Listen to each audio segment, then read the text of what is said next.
Good morning, everybody. My name is Frank Consoli. I am the Vice Principal of St. Joseph Catholic French Immersion Center in Bowmanville, Ontario.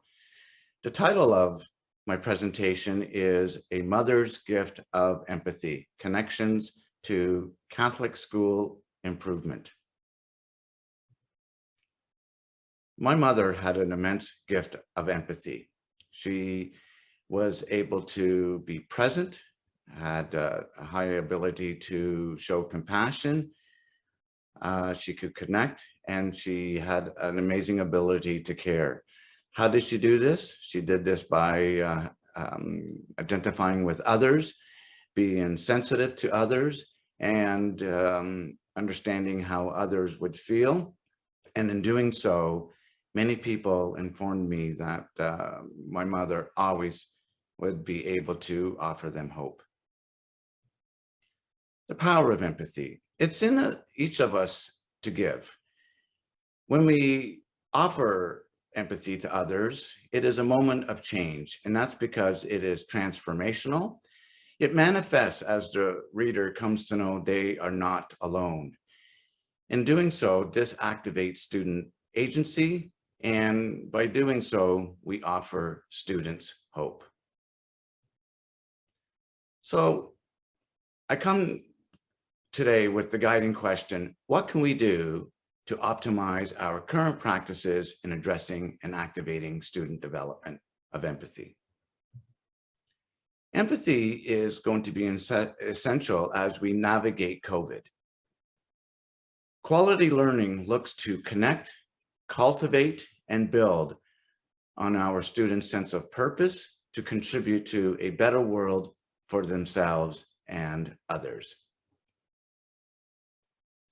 Empathy is in our kindergarten curriculum. The belonging and contributing frame encompasses children's learning and development with respect to their sense of connectedness, relationships, community, and contribution to the world around them. Empathy is also in student purpose. What gives humans meaning in life is a strong sense of identity around a purpose or passion, creativity, and mastery in relation to a valued pursuit and connectedness with the world and others. Ross furthermore mentions that empathy is also in our practice of promoting positive student behavior. Empathy helps students treat each other kindly. They do so by appreciating how one's behavior affects others, takes another student's perspective, and as well as to resolve disagreements without conflict. Empathy is also in our data. Joe Bauer mentions that if we want to collect data on how children are learning, we need to know them, watch them, listen to them, talk with them, sit with them, and be with them. Empathy is also in business. I recently had a conversation with the general manager of Van Dusen GMC,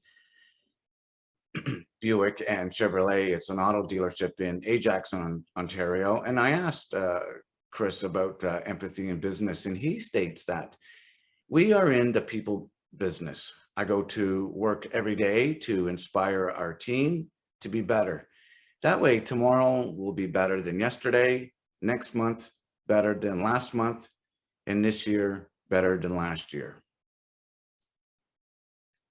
Empathy is also in our Catholic schools. Catholic schools have an opportunity to accompany students in their search for truth, to foster a thirst for justice, and as well as to promote an appreciation of God's goodness. I personally feel that in Catholic schools, empathy mediates a school's Catholicity and the ability to activate its faith. In view of this, a Catholic school offers students hope. We also see that empathy is in Jesus's pedagogy. Jesus, his ability to connect was always invitational. Jesus's ability to communicate was through words, signs, and works, and his commitment was through a restorative mission. This brings us to our Empathy Catholic School plan. There is, in viewing the slide, there is a pre and post measure where we ask our students, my definition of empathy is, when I see it, I see, when I hear it, I hear, and when I feel it, I feel. There's also, I have included a monitoring component.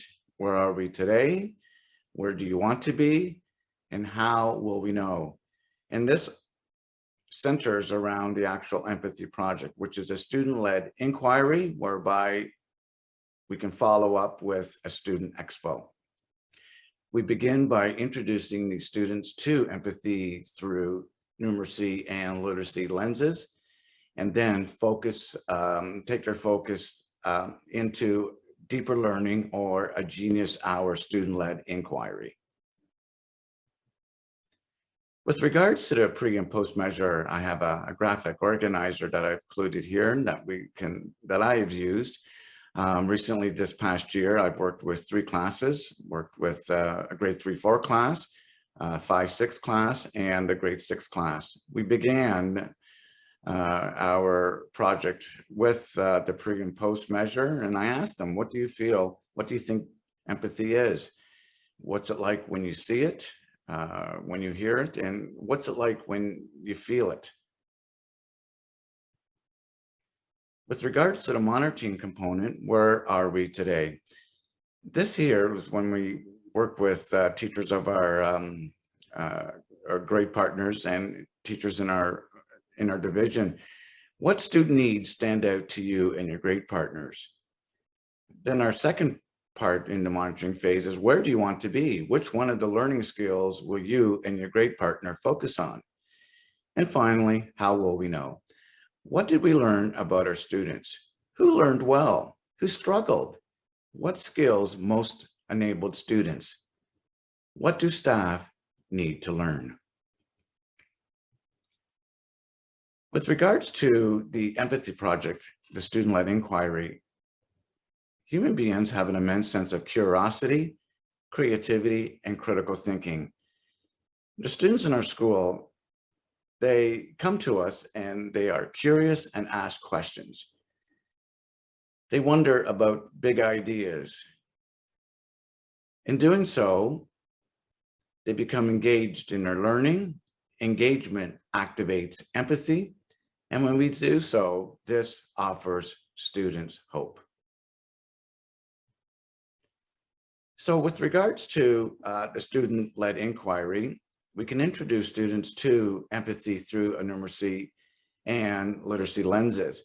I have included here in my diagram that we have Levato Se, and this is a very good way to introduce students to empathy through a numeracy lens, is that this letter came out in May 25th, 2015, and it's an excellent way to introduce students to the care for our common home.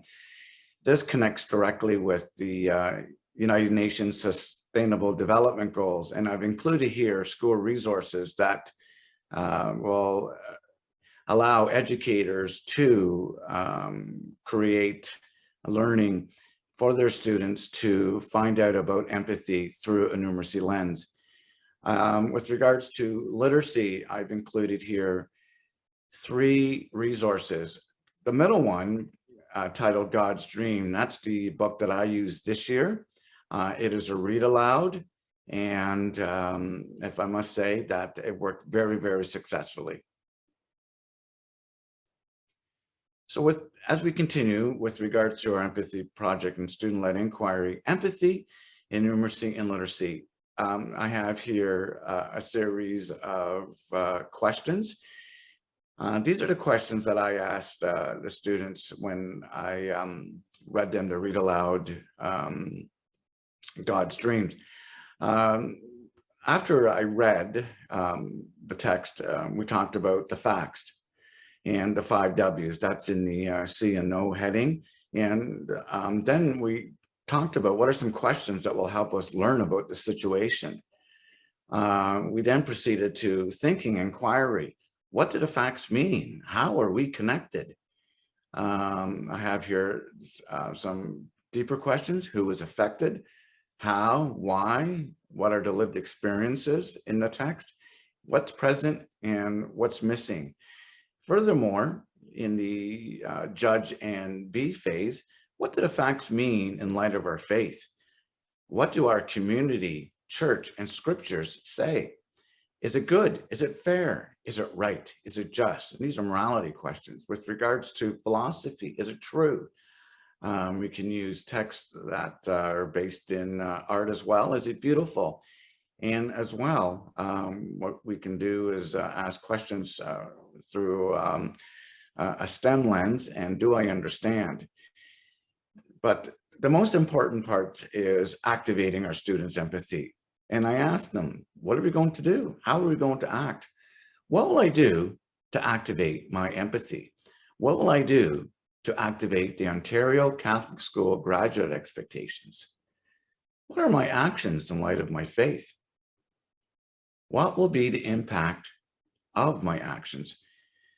And one of the most important questions that I did ask the students is, how do I empower others? So with regards to the Empathy Project student-led inquiry, we have here, I have a graphic here that has the deeper learning competencies. And this is a class endeavor that includes the competencies character, citizenship, communication, collaboration, creativity, and critical thinking. So I have here an example whereby a group agrees that the inquiry has value and interest on the questions and a theme such as water pollution in our town. The Genius Way has a similar approach. However, that is a student-led inquiry where students' passion allows them to come up with a plan, a pitch, a project, a product, and then a presentation. And here in this way, the students feel the inquiry has a value and interest, and that's a student-led inquiry, and they could look in a situation such as water usage in our home. Both phases, a class endeavor or a student-led endeavor, do connect with the Ontario Catholic School graduate expectations and the learning skills: lifelong learner, caring family member, creative thinker, doer, discerning believer, effective communicator, responsible citizen, and collaborative contributor. I feel that a product choice board is very, very important.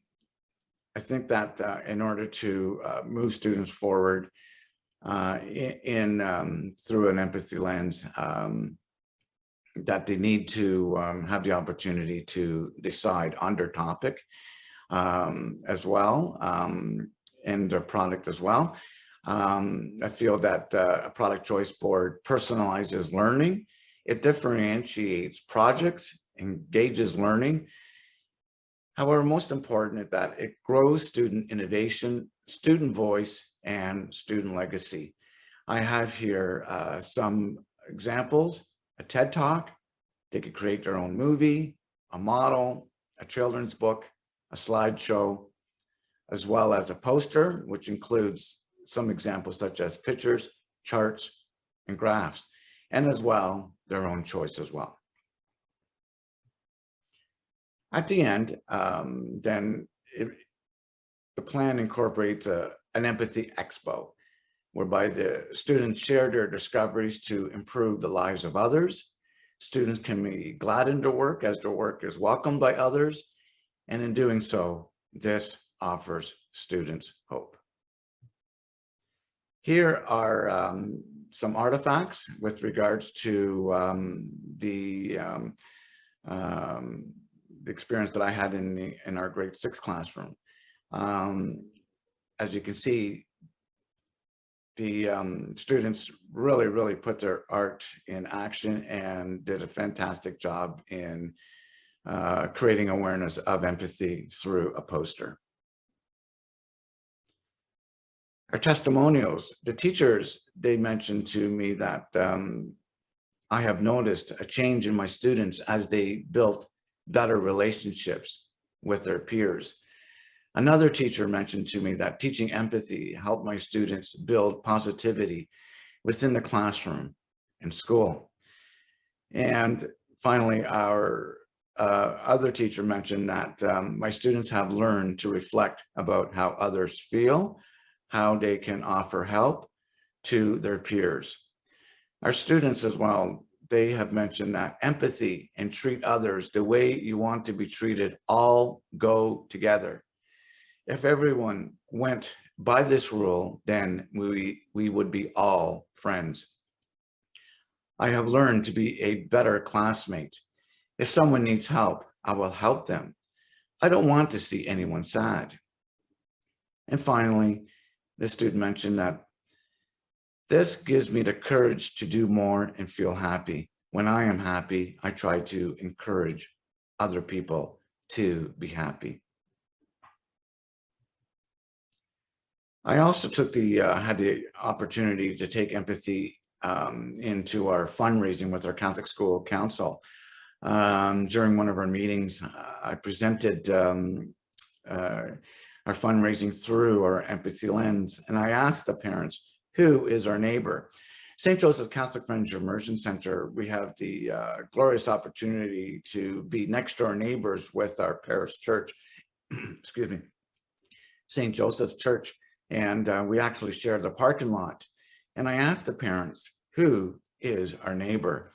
One purpose of our fundraising this year is to support our parish food bank. This allows us as a school to support our neighbors through an empathy lens. This creates legacy, builds gratitude and trust, which are the foundations of empathy. After my mom passed away in August of 2019, I felt that I had an opportunity to take her inheritance that she gave me of empathy and have my own personal empathy expo. I called it Lina's Lifeline, whereby I created, my intent was to create awareness for a healthy heart. I live and reside, our family lives and resides in Oshawa.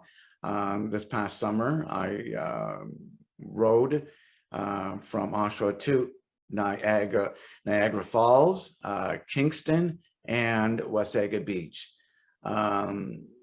Towards the end of my mom's life, her mobility was very minimal. In doing so, in creating awareness for a healthy heart, I was my mother's mobility.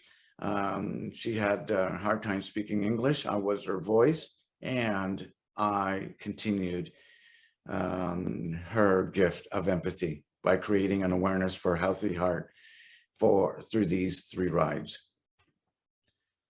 One day, as I was preparing for my personal empathy expo, I was going for a run as I was training for my rides, and was on Nipigon Street, on Simcoe Street in Oshawa. And it's right by Lake Ridge Health, Oshawa. And I noticed that the town came together, the city came together, and noticed that there was a parade.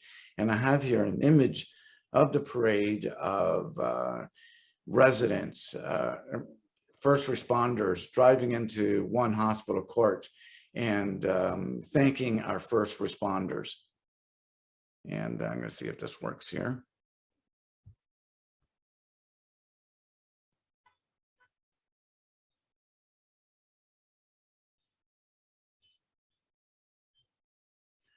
So it was an exciting moment that night, and it was a great ability for Oshawa and a great opportunity for Oshawa to come together and thank our frontline workers. And this is as well an example of Oshawa's Empathy Expo. Empathy and hope. Empathy projects nestled in deep Deeper learning, inquiry, learning, and Genius Hour promote connections and trust. Empathy projects keep staff in touch with students and students in touch with staff. Empathy projects offer students hope because as Catholic educators, we can give our learners a chance to grow into accomplishment of the Ontario Catholic School graduate expectations. And finally, here is an exit ticket that I presented, where I give you the opportunity to please list a student-led empathy project that could help our school community. That concludes my presentation. I'd like to take this opportunity to thank you, and please be safe and God bless.